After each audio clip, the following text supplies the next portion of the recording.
I have a really good show for you guys tonight. Really good show. So I know some of you know that I have studied and covered CPS and their corruption. That's Child Protective Services and what they do to families. Rachel Bruno is one of Sean's clients who stuck it to the state of California. So this happened in 2015 after the birth of my second son. So just a little background about my medical history. I have seizures, I have epilepsy. It was my doctor's recommendation that I get somebody to help me at least with the night shift. So that's when we went after a nanny, and referrals were good. Background check came back clear. So she started watching my son Lucas when he was 7 days old. When he was 7 weeks old, I woke up to him screaming at about 4 o'clock in the morning. I finally get up out of bed, go into the room, and she had him swaddled inside the crib. It was like rocking him back and forth, trying to shush him inside the crib. And that kid was not having it. So she picked him up, put him in a burp position. And in this position, he stopped screaming. He just looked really uncomfortable, but he stopped screaming. And I asked her, anything happened? And she showed me an empty bottle. And she said, I just fed him. He's really gassy. I said, okay, fair enough. Babies get gassy. 6 hours later, nonstop crying, would not eat, would not nap. I could not put the kid down. So I call my mom at that point. I tell her, can you please come here, stay with my older son so I could take this one to the doctor. She comes over. I hand her the baby. I call the doctor. The receptionist tells me won't be able to see him till about 4 o'clock that afternoon. I said, he's been screaming since 4 o'clock this morning. He's not eating. He's not sleeping. I need to see somebody. And she says, then take him to the emergency room. So I'm like, okay. Hung up the phone. Everybody get in the car. My mom, my 20-month-old son, David, my baby son, Lucas, and we start driving to the emergency room. Tell them all the symptoms. They did take me to the back right away, took his vital signs. Everything seemed normal. He was asleep. Nothing was happening. Took me to the back room and told me to wait for the pediatrician on call to come. And he asked me again what happened, what are his symptoms. I tell them everything. And then he tells me to lay him down on the bed. And he walks away. And I'm like, okay, great. You're going to tell me to give the kid Benadryl and go home. But he stops probably about 10 feet away, right at the door, crosses his arms, and he is just staring at that baby on the bed. There's about 5 people in there. Everybody's quiet. And I'm thinking, okay, this is weird. And then he starts walking towards the bed, and he goes right to my son's head, right behind his left ear. And he says, did you feel this? I said, no. And he grabs my fingers, puts it there. It's like, you feel that bulge? I'm like, yeah. So that's fluid that's leaking from your son's brain. Did you ever find out how he knew that by looking at him from across the room? I think he might have been seizing. I just didn't notice. Oh my goodness. Yeah. This is so scary. What were you thinking when the doctor says to you, that's brain fluid? I'm like, what does that mean? And he said that is either spinal cerebral fluid or it can be blood. We need to go do CT scan right now to see what's going on. And when he says that, about 10 people rush into that room and they start placing the probes on him. They raise the rails up and they run down that hallway. And I'm floored, right? I'm like, what the heck? I went from gassy baby to now, running down the hallway. And as they're running down the hallway, his right arm starts twitching. And then the nurses really bolt. And I look up at the nurse and I'm like, is this normal? She says no. And then me having seizures, like, oh my gosh, left side of the brain, sure, right arm twitching, he's having a seizure. Mm-hmm. And first thing that came to my mind is I gave it to him. Like, oh my gosh, it's genetic, right? You're It's thinking this is the first sign of epilepsy, right? Yeah. Say a little prayer right there. My God, please spare my son from having to live with this like I did. Take him into the room and tell me to go wait outside. And my mom is there, my son bouncing off the walls. We're both in shock, don't really know what's going on. Doctors come back with the results. Say, Miss Bruno? I'm like, yeah. Come back into the back room where they had a bunch of monitors. And he said, this is really serious. So I go into logistics mode, get my mom and my son home. I obviously wasn't going to leave the hospital that night. Figuring things out, I hear a knock on the door. I look up, I see a man in a uniform and a lady next to him with a clipboard. And he says, Miss Bruno, can we speak to you? I said, okay. I thought it was weird. What's a police officer doing here? But first words out of his mouth is, what happened to your son was worse than getting struck in the head by a bullet. My. Okay. How could it be worse? We want to help you figure out how this happened to your son. So I ask them, I tell them to come in. I tell them the whole saga from 4 o'clock in the morning till now we're at the hospital. And he just keeps asking me, why did you take so long to bring him to the hospital?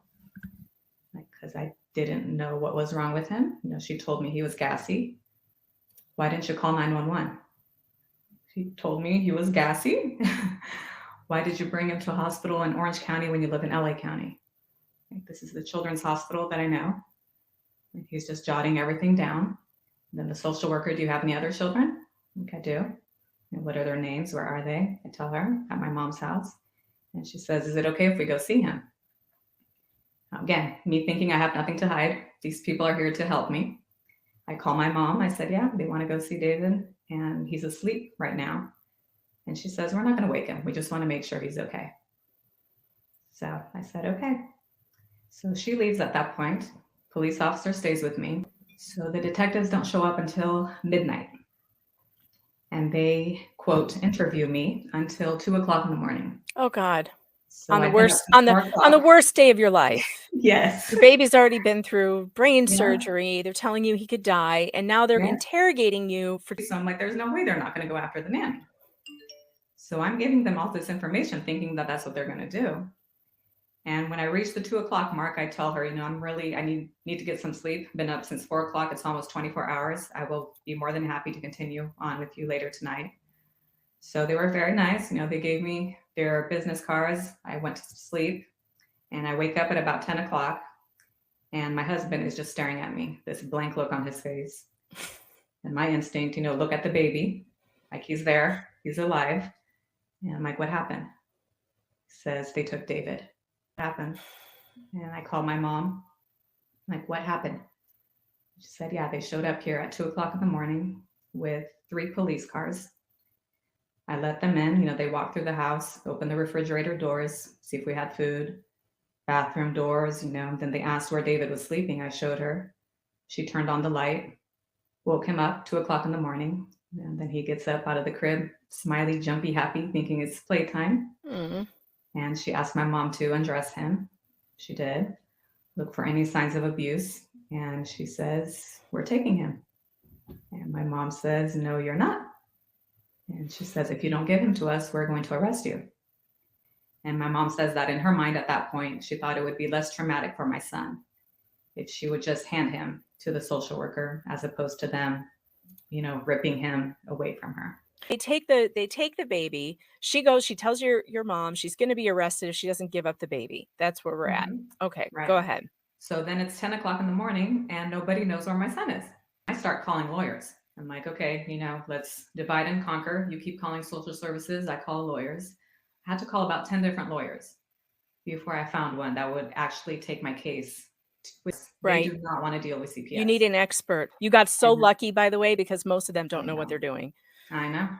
If I go to his office and I'm like, where's my son and where do I go get him? And he tells me, sit down. Like, you have no idea what you're in for. I'm like, what are you talking about? They can't just come in here, take my kid away. He's like, yeah, they can. And I'm like, based on what? I'm like, what happened to the Constitution? What happened to innocent and proven guilty? What happened to the nanny? And he says, this is family court. They don't follow constitutional law. Nope. And I start ranting and he pounds his fist on the table. And he's like, listen to me. What happened to your son is criminal. You are facing 15 years in jail and $100,000 bail if they decide to charge you. And I'm like, I didn't do this. And he's like, I believe you. Doesn't matter. Doesn't matter. He says, if I go into that courtroom and I ask the judge to give the children back to you, they're going to pull this up. And he brings up the criminal investigation. And social services is going to tell, Your Honor, this woman is under criminal investigation. You are placing the children at risk by giving them back to her. And if that happens, they're going to go to foster care. They are under 2 years old and nonverbal. They can be legally adopted by the foster family. Ooh. If the case lasts longer than 6 months. God. And they will make it last longer than 6 months. Yeah. It's like your saving grace is that your husband was out of state when this happened. So legally speaking, he wasn't even at the crime scene. We're going to ask the judge to give sole custody to your husband. That way they don't even risk going into foster care. But if that happens, they're going to kick you out of the house. I don't care what you do to me. Leave my kids alone. So 72 hours later Anything is to when we keep them with have, family.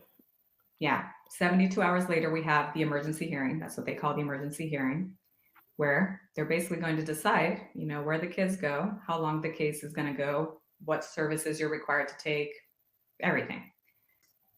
So we go, and the nanny's not there, the detectives aren't there, the social workers aren't there, the police officers aren't there. Nobody is on trial but me. And I'm still waiting for the judge, to ask me, Miss Bruno, what happened? Oh, Next no, thing I they hear won't my do that. name. Yeah, Miss Bruno, any objections? So what? And my attorney, any objections to the children being placed with their father? No. Mr. Bruno, any objections? No. Okay, children will be placed with their father. Mrs. Bruno, you have 24 hours to vacate your home. Jesus. You are court ordered to take child abuse classes, parenting classes, individual counseling, and a caseworker will be calling you regarding visitation. Court is adjourned. So within 15 minutes, they basically took everything away from me. All right, so where are we at? So you have to move out of your house. So So you I go to moved the out. hospital, Yeah. then And then eventually, what? my son did go home. He spent 12 days in the hospital. So he was on anticonvulsants, right? He was taking 2 different medications. But at this point, my husband and I owned our own business. We worked from home. I'm kicked out of the house, right? I can't work anymore. He's now taking care of a traumatized toddler and a Oh, baby who's just had brain surgery. I was given, 7 hours of monitored visitation with both my sons. oh my God. So I had to have my cousin and my aunt. They flew over from Brazil, and it was 40 days and 40 nights. Yeah. So after 40 days and 40 nights, we had a hearing, and my attorney told me, it's like, don't waste your time. I won't waste mine. Criminal case is still open. Status of your investigation hasn't changed. Nothing is going to happen today. So I tell my husband, like, he's been right about everything so far. And my husband says, I don't care what he says, we're going. I'm like, okay. Start texting everybody. Like, everybody start praying. I don't know what's going to happen. Something's going to happen. Yeah. So he comes walking down the hallway. I go hug him, and he pushes me away. He's like, don't hug me. I can't make you any promises. I'm like, I love okay. this man. I love this man. I want to interview him. So he goes into the courtroom, comes back out with a stack of papers, like, initial this, sign this, initial this. I'm like, I don't even know what the heck I'm signing, what I'm initialing. I'm just trusting him and God at this point. Yeah, I don't recommend that though for Right. anyone. I know. Read your papers before you sign them. Rachel got lucky on this one. Yep. Yep. But he came out about 3 hours later with a stack of about 700 pages. And he says, okay, here's the deal. If you're willing to sign the document the way it's written, nothing in here admitting guilt, nothing in here saying that you did this. It's just the social worker's narrative, the police investigation, the medical records, the services you've taken, everything that I had you initial and cross out are things that were inconsistent with what you had told me. So everything is crossed out. It's not going to be included, right, in the final document. If you're willing to sign the way it's written, they will let you go home today. So, I went home. They kept the case open. They put us on what they call the family maintenance plan, where a social worker would come visit our house Oh God. unannounced once a month for 6 months. And I was still court ordered to finish all the services that they had made me take. So the child abuse classes, the parenting classes, and the individual counseling. And in that child abuse class, that was probably the thing that really opened my eyes. And I get there, everybody is in the same boat that I am. Mm. I mean, by the end of this, we were over $200,000 in debt. Oh With the God. lawyer's fees, with the services, with the medical bills, with everything. Oh my God. So it's crazy. I mean, and thank God we had the resources, but as you know, so many families don't. And then later, when I finished the family maintenance, 6 months later, it was the social worker's recommendation that our case be closed. Correct. And when they seized my son David, right, they took him at 2 o'clock in the morning, they took him to the county children's shelter. And they wouldn't release him to me or to my husband until we had the emergency hearing. So he spent 48 hours there. Mm. I'm doing all my services. I am being cooperative. I'm doing everything you told me to do. And you're parallel, roads here trying to adopt my kid while I'm trying to get my kid back. And So when did you and how did you hear about Sean McMillan and how did you get in contact with him? yep, I heard about Sean through my dependency attorney. So Art Art Lasalento knew him, was friends with him. And Mm-hmm. I start calling Sean. I called him. Our case closed in February. I finally got a hold of Sean in April. And we filed a petition in May. And, I told him the story over the phone. And he said, yeah, I think you definitely have a case, right? The Fourth Amendment and the 14th Amendment violations. So we ended up signing the petition and, start the discovery process. One of the things we got were their text messages. We got all their communication the night of the interview at the hospital. And I could not believe that text message. I think I sent it to you. Yeah, you did. I'll pull it up, but you go ahead and where before they ever spoke to me, okay, the social worker, Laura Todd, is on her way to the hospital and is texting her supervisor saying that she's finishing up with the LA sheriff and has an infant with a cranial fracture, has a sibling, was with the nanny per mom. And then the supervisor replies back, OMG, you think it was the nanny? And she says, no, think mom. Before ever speaking to me. I did believe that Mrs. Bruno could have been the person who caused the injury to Lucas. Could have been or was. There's a difference. I didn't know who had actually caused the injury. So, I knew that it could have been Mrs. Bruno or the nanny. So then why didn't you tell your boss that when she asked you? Why didn't you say, well, I really don't know. I haven't done enough of an investigation. The police law enforcement won't let me do enough of an investigation. It could be your mom or the nanny. Why didn't you tell your boss that? You find out what happened to David when they took him from your mom's custody. Let's talk about that. Right. So within the juvenile records, right, that we now had access to, they showed the timeline of when David was taken. And he was taken to the children's shelter. And from the children's shelter, they took him to the same hospital that my newborn, that my baby was at. We were there. My husband was there. But they decided to take him into that hospital. And they gave him 13 vaccines without our consent. At the same time. At the same time. 13 without our consent. And he was 20 months old. They forced him through a full skeletal survey, which is, a picture of every bone in your body, basically. And he's 20 months old. Just got ripped away from his house. So now they've irradiated him now, too. Yeah, and they had to tie him down to the table because he wouldn't sit still, of course. Oh, they tied him to the table? Tied him down to the table. Oh, my God. Yes.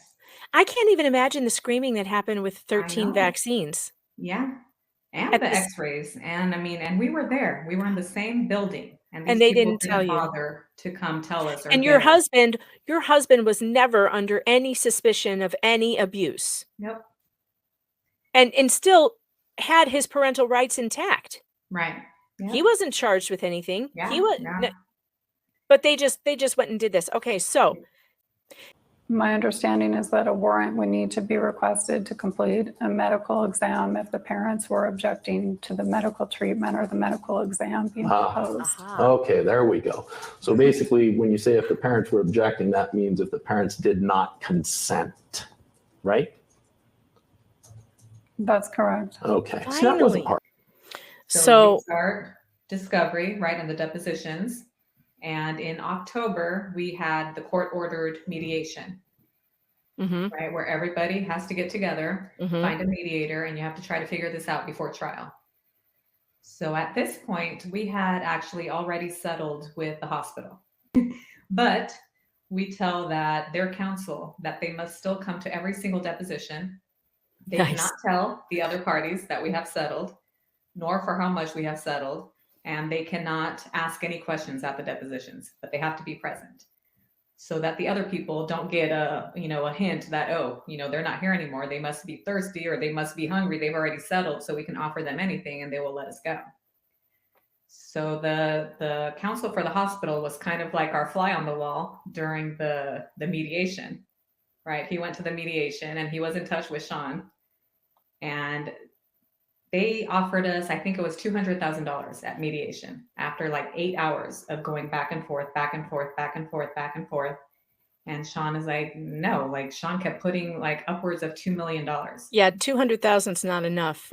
So they they don't care, right? They're totally not taking this seriously. So at that mediation, Sean told them, okay, we're going to court then. We're going to trial, get ready.